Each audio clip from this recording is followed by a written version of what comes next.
तुम भी अपनी मम्मी को राजी कर लो और फिजा से शादी कर लो, इससे पहले कि वो स्कॉलरशिप पर स्कॉटलैंड चली जाए। मुझे तो कभी आलिया के खानदान की समझ ही नहीं आई, कभी कुछ तो कभी कुछ। ड्रामे हैं कि खत्म होने का नाम ही नहीं लेते उस खानदान में। अरे मेरा तो ये सोचकर ही दिल दहल गया था कि मेरा अकरम वहां मौजूद था और वहां गोलियां चल गई, एक के बाद एक 4 आदमी मारे गए। या अल्लाह, मैं तो कभी कभी सोचती हूँ कि अल्लाह ना करे मेरे मुंह में खाक, मेरे अकरम को कुछ हो जाता तो मेरा क्या होता। हुआ तो नहीं ना कुछ, बात का बतंगड़ ना बनाया करो। अरे बहुत ही अच्छा हुआ, ये फसाद से हमारी जान छूटी। हाँ, कहते हैं ना, मर गए मरदूद, न फातिया न दुरूद। वैसे दादी आपने बहुत अच्छा किया कि आप वहां चली गई। ऐसे मौकों पर अपनों का होना बहुत जरूरी होता है। अपने? हम उनके कहां से अपने हो गए भाई? उनके अपने होंगे बहन बेटी कजन्स, हम क्या उनसे अपने उनके? हम तो उनका समझाना है। रिश्ते सिर्फ खून के नहीं होते, एहसास के भी होते हैं। अपने दिल में दुख दर्द पैदा करो तो दूसरों का दुख नजर आएगा। खानदानी लोग, उनकी बेटी अपने पीछे एक जमाना दीवाना बनाए घूम रही है, अगवा हो गई, कई रातें घर से बाहर गुजार ली उसने, और तो और फिल्मी हीरोइनों की तरह उन मैडम के पीछे गोलियां तक चल गई, कई लोग मारे गए, और फिर भी फरमाया जा रहा है कि खानदानी लोग हैं। ना भाई ना, ऐसे खानदानी लोगों से तो हम ही अच्छे ठहरे।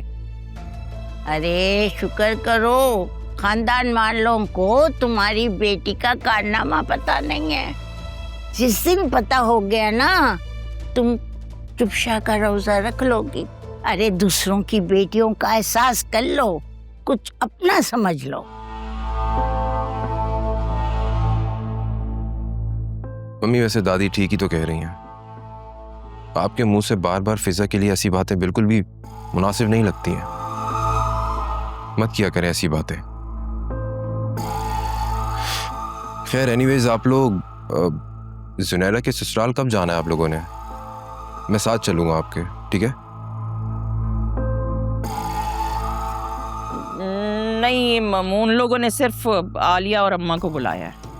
अरे सिर्फ आलिया को बुलाया था, लेकिन इन्होंने मुझे उनके साथ चिपका दिया। ये बताओ, तुम क्या समझती हो? तुम नहीं बताओगी तो मुझे पता नहीं चलेगा। भाई आप जाने और आपकी पोती, मैं क्या जानूं? मम्मी मैं आलिया को ऑफिस लेने जा रहा हूँ। सुबह उसकी गाड़ी खराब हो गई थी, उसके बाबा ने उसे ऑफिस ड्रॉप किया था। मैं आता हूँ। हाँ भाई जाओ, तुम जाओ।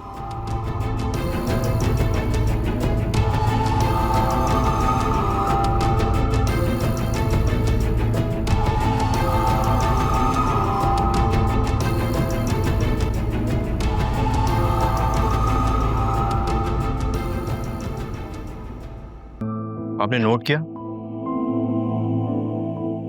असलम अंकल कितने बदले हुए लग रहे थे? क्या मतलब कि बदल गया? मतलब ये कि वो शादी के लिए पहले कितना जोर दे रहे थे, और जब से सुल्तान गया है उसके बाद शादी के लिए अजीब सी शराइत पे आ गए। देखो मेरे बच्चे, हर माँ बाप यही चाहते हैं कि उनकी बेटी जिस घर में जाए बहुत खुश रहे और लड़के वाले उसको इज्जत से ब्याह कर ले जाए। समझ में आई ना बात? तो इसमें बुराई की क्या बात है? मम्मी नहीं मानेंगी दादी, और ये बात आप अच्छे से जानती हैं।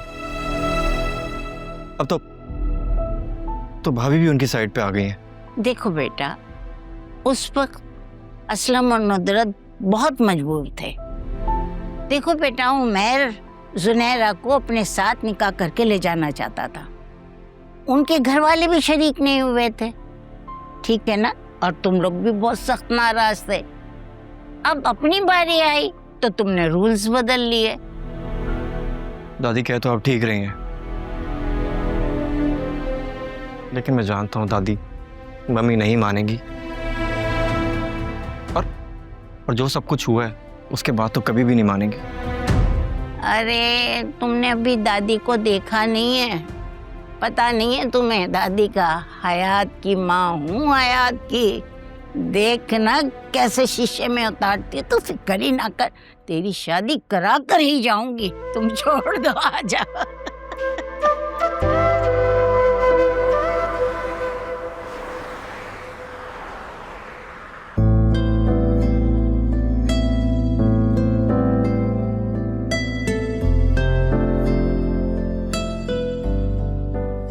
वाह भाई, आज तो बड़ा अच्छा मूड है। जमानों बाद ऐसा लग रहा है जैसे मैं आजाद हो गई हूँ। हाँ, आपको पता है मुझे भी ना आज इतनी प्यारी, इतनी मीठी, इतनी गहरी नींद आई है ना कि जैसे जहन से ना सारा बोझ ही उतर गया। अल्लाह का बहुत बड़ा एहसान है कि अल्लाह ने इस मसले को हल कर दिया। अम्मा, घर में इतना सन्नाटा क्यों है? किधर है सब? आलिया सुबह सवेरे ऑफिस चली गई, आयरा स्कूल और जोया यूनिवर्सिटी, और तुम्हारे बाबा पुलिस स्टेशन गए हैं, उन्हें स्टेटमेंट रिकॉर्ड करवानी थी। सुबह अकरम आया था, वो लेकर गया है। शायद तुम्हें भी पुलिस स्टेशन बुलाएं। आयरा ठीक थी? कल वाले वाक़े के बाद उसको कुछ हुआ तो नहीं? उसने कोई बात तो नहीं की? असल में वो अपने बाप का पूछ रही थी, लेकिन जोया ने कह दिया कि वो हॉस्पिटल में ही है। वैसे ना बच्चे मन के वाकई में सच्चे होते हैं,